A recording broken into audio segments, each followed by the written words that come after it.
Welcome to Biology Portal. Today we will study action potential in neuron.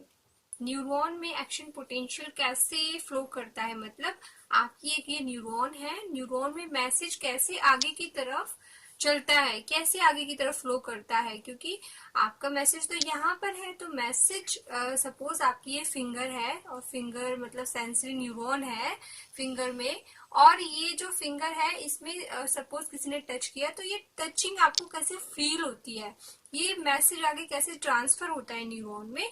Basically हम इसको देखते हैं action potential in neuron में। तो एक्शन पोटेंशियल इन न्यूरॉन क्या है?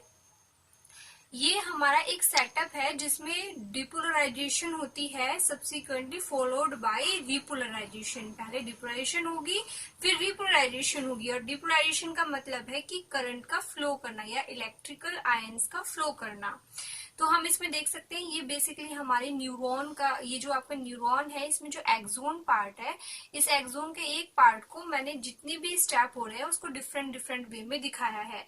तो एक्सोन का ये जो पार्ट है, इसके बाद ये बाद में जितने भी पार्ट्स हैं एक्सोन के, सिर्फ एक पार्ट्स में होने वाली प्रोसेस को मैं यहाँ दिखा रही हूँ। बाकी जो प्रोसेस सेम पार्ट्स में सेम प्रोसेस आगे की तरफ कंटिन्यू होती है। ये हमारी न्यूरॉन का एक्सोनल पार्ट है एक कोई।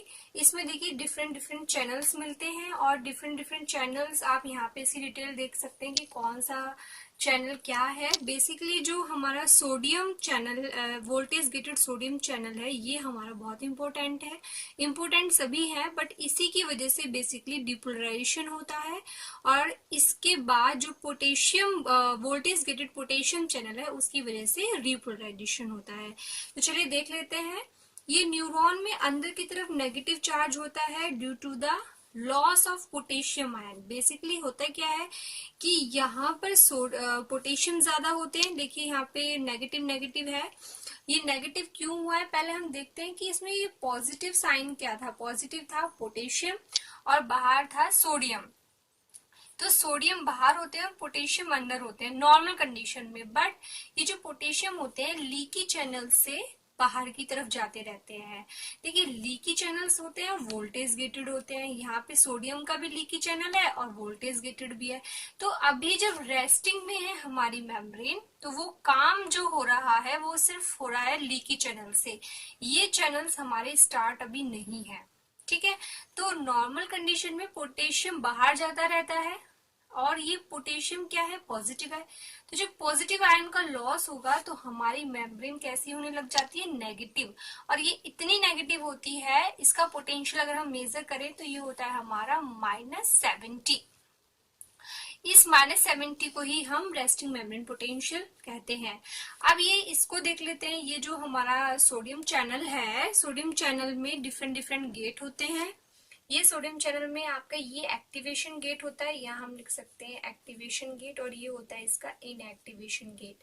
तो एक्टिवेशन गेट आप देख सकते हैं अभी बंद है, सोडियम जो भी बाहर है वो यहाँ से रिटर्न हो रहे हैं, इस वाले चैनल से अंदर वो नहीं आ पा रहे हैं, सिर्फ जो लीकी चैनल है उससे अंदर आ रहे हैं। तो पहले स्टेप में पोटेशियम के बाहर लीक होने की वजह से और थोड़ा बहुत सोडियम अंदर आने की वजह से बाकी जो ये चैनल्स हैं ये दोनों काम नहीं कर रहे हैं, इसलिए हमारी जो मेम्ब्रेन का पोटेंशियल है वो -70 है, और इस -70 को हम बोलते हैं resting membrane potential.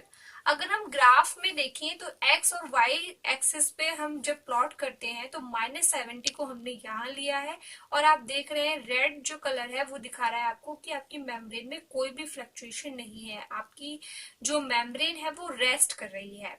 Second point, this is known as threshold.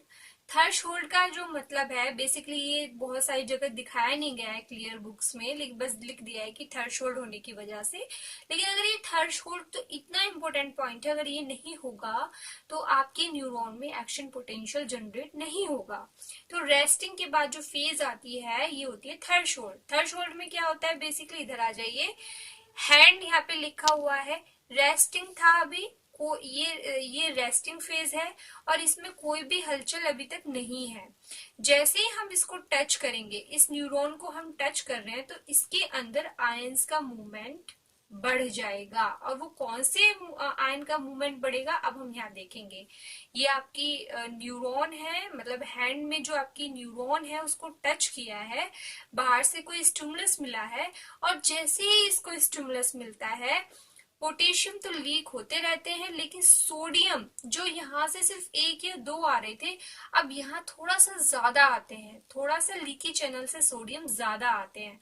और सोडियम का इनफ्लक्स होने की वजह से अब हमारी जो मेम्ब्रेन है उसका पोटेंशियल -70 से -55 हो जाता है। देखिए पहले -70 था, -70 के बाद जैसे ही ये -55 हुआ, -55 क्यों हुआ, क्योंकि सोडियम पे पॉजिटिव साइन है, और -70 में जब कुछ भी पॉजिटिव जुड़ रहा है, पॉजिटिव कुछ भी ऐड हो रहा है, तो ये माइनस नेगेटिव जो चार्ज है हमारा वो पॉजिटिव की तरफ बढ़ रहा है। मतलब यहाँ पे कहीं 0 है, आप देख सकते हैं दूसरे ग्राफ में यहाँ ऊपर 0 है, तो यहाँ पे भी हम 0 मान सकते हैं। तो ये 0 की तरफ बढ़ रहा है, मतलब पॉजिटिव की तरफ बढ़ रहा है। तो ये हो गया आपका -55। और ये हमारी जो मेम्ब्रेन है जो रेस्ट कर रही है, सपोज कोई आदमी है वो रेस्ट कर रहा है, उसको चालू करने के लिए, उसको स्टार्ट करने के लिए कितना पोटेंशियल चाहिए, -55। तो आपकी जो सेंसरी न्यूरॉन है उनको स्टार्ट करने के लिए पोटेंशियल चाहिए -55, जो किसकी वजह से पॉसिबल है, स्टिमुलस की वजह से। ये स्टिमुलस क्या करता है, सोडियम का इन्फ्लक्स कराता है लीकी चैनल से। ये इंपॉर्टेंट है, लीकी चैनल से। अभी हमारे वोल्टेज गेटेड सोडियम चैनल चालू नहीं हुए हैं, तो जैसे ही यहाँ पे सोडियम अंदर आता है मेम्ब्रेन का पोटेंशियल -55 हो जाता है, और -55 जैसे ही होता है ये सोडियम -55 जैसे ही मेम्ब्रेन को करते हैं, हमारा ये जो वोल्टेज गेटेड सोडियम चैनल है तुरंत स्टार्ट हो जाते हैं। अब आप देख सकते हैं कि इसका ये जो गेट है, जो एक्टिवेशन गेट है, ये ऊपर की तरफ उठ जाता है, और जो इसका इनएक्टिवेशन गेट है जो नीचे की तरफ लटका हुआ था वो इस तरफ मुड़ने लग जाता है। मतलब ये इस डायरेक्शन में काम करते हैं कि ये तो ऊपर की तरफ जाता है तो ये अंदर की तरफ जाता है, इस तरीके से ये काम कर रहे हैं। तो जैसे ही यहाँ पे थ्रेशोल्ड क्रिएट होता है, थ्रेशोल्ड का मतलब हो गया -55 मिलीवोल्ट का जैसे ही पोटेंशियल क्रिएट होता है, वोल्टेज गेटेड सोडियम चैनल तुरंत ओपन हो जाते हैं, और जितना भी बाहर सोडियम होता है वो एकदम फायरिंग होती है। फायरिंग का मतलब अचानक से बहुत सारे सोडियम अंदर आ जाते हैं। अब सोडियम पे क्या चार्ज है, पॉजिटिव है, तो आपकी जो मेम्ब्रेन जो -55 हो गई थी, यहाँ -70 थी, यहाँ -55 हो गई थी। -55 को जैसे ही इतने सारा पॉजिटिव चार्ज मिलता है, it get converted into 0 and 0 to +30। 0 हो जाता है, पहले तो ये 0 हो जाएगा, इसको इतना पॉजिटिव मिलता है कि -55 इज कन्वर्टेड इनटू 0, और 0 के बाद भी सोडियम हमारे इतने रहते हैं कि ये हमारे मेम्ब्रेन को पूरा नेगेटिव से पॉजिटिव कर देते हैं। तो पॉजिटिव कितना कर देते हैं, +30। इस फेज को हम कहते हैं डीपोलराइजेशन। डीपोलराइजेशन का मतलब है कि अचानक से जैसे ही यहाँ लीकी चैनल से सोडियम अंदर आते हैं, मेम्ब्रेन -55 से ये जो हमारा वोल्टेज गेटेड सोडियम चैनल है इसको ओपन कर देते हैं, और इन्फ्लक्स बहुत ज्यादा बढ़ जाता है, सोडियम अचानक से बहुत ज्यादा आ जाते हैं, मतलब sodium voltage gated channel open हो जाते हैं। अब हम ग्राफ भी देखते रहेंगे, जैसे यहाँ पे रेस्टिंग था, थ्रेशोल्ड में देखिए थोड़ा सा पॉजिटिव साइन आया था, इसकी वजह से थोड़ा सा ऊपर हुआ, कितना हो गया, -55।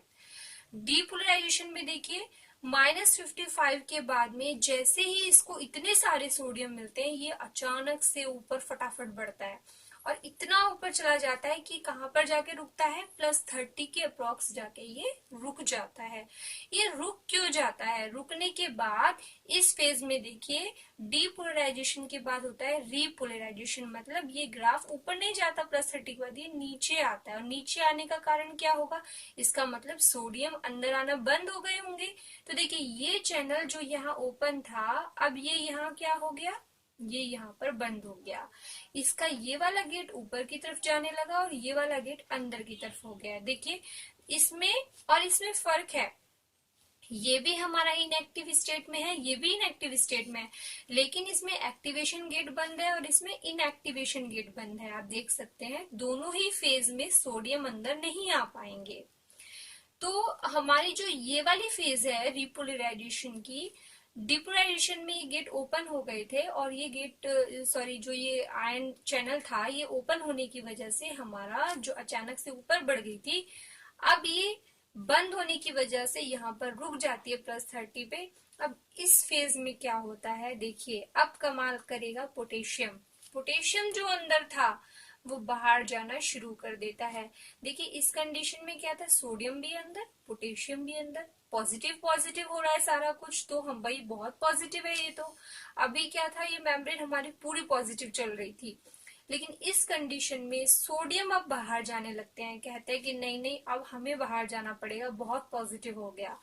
तो बहुत पॉजिटिव होने के बाद जैसे ही पोटेशियम का आउटफ्लक्स होता है, तुरंत हमारा जो ग्राफ है वो नीचे की तरफ आता है। और रीपोलराइजेशन का मतलब है कि जो आपकी मेम्ब्रेन का पोटेंशियल है, री से मतलब जो पहले था वैसे ही हो जाना, मतलब -70 था रेस्टिंग में, तो फिर -70 ही हो जाना। तो आप देख रहे हैं रीपोलराइजेशन में ये ग्राफ यही रुक गया है due to the outflux. Potassium का क्या हो रहा है, यहाँ पे आउटफ्लक्स हो रहा है। तो इसकी वजह से ये हमारी जो मेम्ब्रेन है वो अभी रीपोलराइजेशन की स्टेट में है। इसके बाद हम देखते हैं कि जो हमारा हाइपर पोलराइजेशन की सिचुएशन है, क्या होता है कि जो हमारे चैनल्स हैं पोटेशियम चैनल, ये बंद नहीं होते जब ये -70 में आ जाते हैं। कायदे में तो इनको बंद हो जाना चाहिए, लेकिन ये बंद नहीं होते हैं, ये फिर भी बाहर चलते रहते हैं और पोटेशियम बाहर जाता रहता है। जब इतना पोटेशियम बाहर चला जाएगा तो हमारा जो ग्राफ है वो तो और नीचे आ जाएगा और नेगेटिव में आएगा। तो -70 से हमारा ग्राफ अब पहुंच जाता है -90 पे।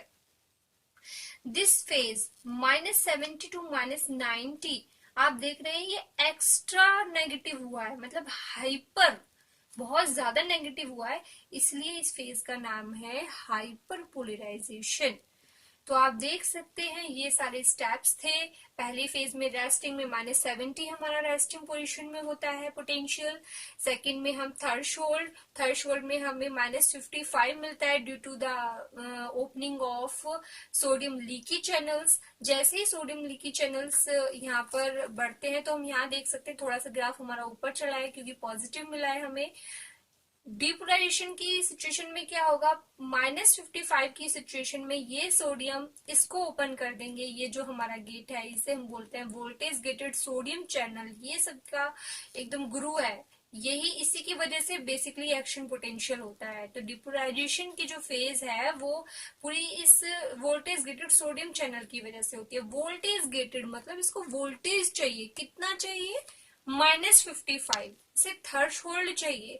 अगर आपका स्टिमुलस इतना स्ट्रॉन्ग नहीं है कि ये -55 इसको नहीं दे पाया, इस पोटेंशियल को -55 में चेंज नहीं कर पाया, तो आपका थ्रेशोल्ड के बाद डिपोलराइजेशन नहीं होगा। सपोज आपको जो हैंड में टचिंग या सेंसेशन मिल रहा है वो इतना मिल रहा है कि यहाँ पे ये -60 तक पहुंचा, बस इतने सोडियम आए कि उन्होंने -50 नहीं -60 किया। तो आप बताइए क्या आपको डिपोलराइजेशन होगा? नहीं होगा, क्योंकि ये जो गेट है इसको ओपन होने के लिए हमें कितना पोटेंशियल चाहिए, -55, and -55 is known as threshold potential. इसके बाद डिपोलराइजेशन हो जाती है एकदम तुरंत, इनफ्लक्स होता है क्योंकि पोटेशियम का बहुत ज्यादा। अब पोटेशियम इनफ्लक्स होने के बाद इस सिचुएशन में क्या होता है कि हमारा ये गेट तो बंद हो जाता है और पोटेशियम चालू हो जाता है। जब पोटेशियम चालू होता है इसलिए हमारा ये ग्राफ नीचे की तरफ आता है। और इसके बाद हम देख सकते हैं कि ये जो हमारा पूरा सिचुएशन है वो इसलिए हुई क्योंकि जो हमारी पोटेशियम चैनल थे वो ओपन रहे और उन्होंने पोटेशियम को रेगुलर बाहर भेजते रहे, और पोटेशियम रेगुलर बाहर जाता रहेगा तो हमारी जो मेम्ब्रेन है उसका पोटेंशियल एक्स्ट्रा नेगेटिव हुआ। This is known as hyperpolarisation. इस ग्राफ को हम अच्छे से देख लेते हैं। देखिए ये हमारा ग्राफ होता है बेसिकली, और इस ग्राफ में ये जो पोजीशन है resting, this one is threshold, यहाँ देखिए थ्रेशोल्ड, उसके बाद अचानक से ऊपर जाता है depolarisation, this one is repolarization, repolarisation के बाद यहाँ ग्रीन वाली लाइन खत्म होती है, -70 से एक्स्ट्रा नेगेटिव होती है, this one is known as hyperpolarisation. तो इस तरीके से हमारा पूरा एक्शन पोटेंशियल खत्म होता है। इसको फिर भी हम देख लेते हैं कि ये सपोज न्यूरॉन है और न्यूरॉन की ये जो प्रोसेस हो रही है सारी, आपने जो भी इतनी सारा प्रोसेस को पढ़ा, ये सिर्फ न्यूरॉन के एक पार्ट में हो रही है। दूसरे पार्ट में फिर से ये प्रोसेस होंगी, क्योंकि जो हमारा पोटेंशियल है जो यहाँ पे सपोज यहाँ पे आपका सोडियम चैनल जैसे ही ओपन होते हैं, ये फिर जो आगे हमारे वोल्टेज गेटेड सोडियम चैनल है उनको भी ओपन कर देते हैं। यहाँ से ये स्वाइप होके जाते हैं दूसरे गेट के पास, और उसका जो पोटेंशियल है वो हो जाता है हमारा -55, और -55 होते ही जितने भी चैनल है फिर से ओपन होने लग जाएंगे। तो स्टेप बाय स्टेप हमारा मैसेज आगे की तरफ चलता है। इस ट्रांसमिशन को हम नेक्स्ट वीडियो में देखेंगे न्यूरोह्यूमरल ट्रांसमिशन में। Thank you for watching.